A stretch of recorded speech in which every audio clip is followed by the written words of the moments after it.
Hi Carla and owners of the home here, Andy Taylor with Red Rock Roofing. I'm a senior project manager and I'm here to do a roofing inspection at 811 Panaramic Cir in Longmont, Colorado.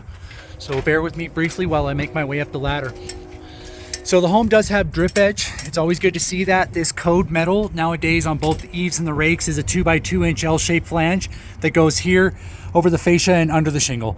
And that just encapsulates all the eaves and rakes, and I am always glad to see that. Very purposeful in directing water away from that wood and fascia and water into the gutter. So the gutters, I want to point out, have quite a bit of debris going all the way around it. And these are the old nail bit gutters here. As you can see, that nail has come out of it and just was able to push in. Now these are definitely very loose, and this would all need to be addressed as well. So in looking at the roof, the first thing an adjuster would look for when getting onto the roof to do a claim for insurance, like let's say they're looking for hail, the first thing you need to see is what's called collateral damage. It would be any signs and indicators on the soft metals that there has been a storm in the area. Now these are old steel box vents, as you can see, and these don't have any marks on them from hail.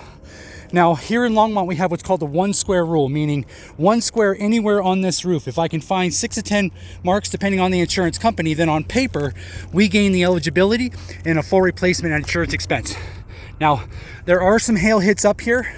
I believe they're definitely a little bit older. A lot of the times we've got to be within a year into getting insurance to really be forthcoming in buying a roof.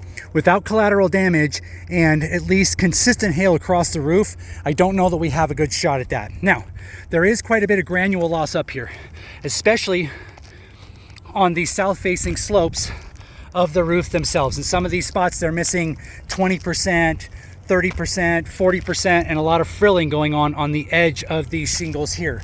Now that's going to be your south-facing slope. Now I'm going to take you over really quickly and look at the east-facing slope. Now the east-facing slope over here, because a lot of the times it doesn't get as much sun as the south-facing slopes, the ice tends to stick around. So as you can see, all of this frilling on the end, and this is missing about 20% of its granules. Now, if you can see all of these, there's a lot of heat blistering going on where air has been stagnant in the attic space and then has to force its way through the shingle and makes these popping, as you can see. Now, a few spaces on the roof here, there is bad decking where when the roof was replaced, they did not repair the decking that's here. So if you can even see this in looking up the roof, it actually has a bow going on it. And that's why I've marked it with this half moon here. I didn't want to mark up the roof completely because that's just not good. This is 40% of the granules missing right to the middle of the shingle here. Okay, this is another spot where it's missing all the granules right at the end of the shingle where the next shingle meets, and then again. So this east-facing slope alone is definitely something that needs to be repaired at least. Now you can't go shingle by shingle because all of these shingles are missing a lot of granules for it.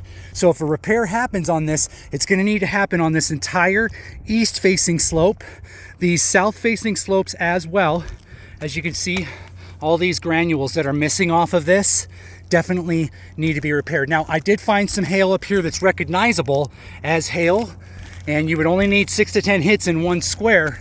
So if you want to take a shot at insurance, I can certainly meet them out here to show them exactly what I am finding. Now, the entire roof is not bad. Not every piece of decking up here needs to be replaced, but there are definitely a few up here.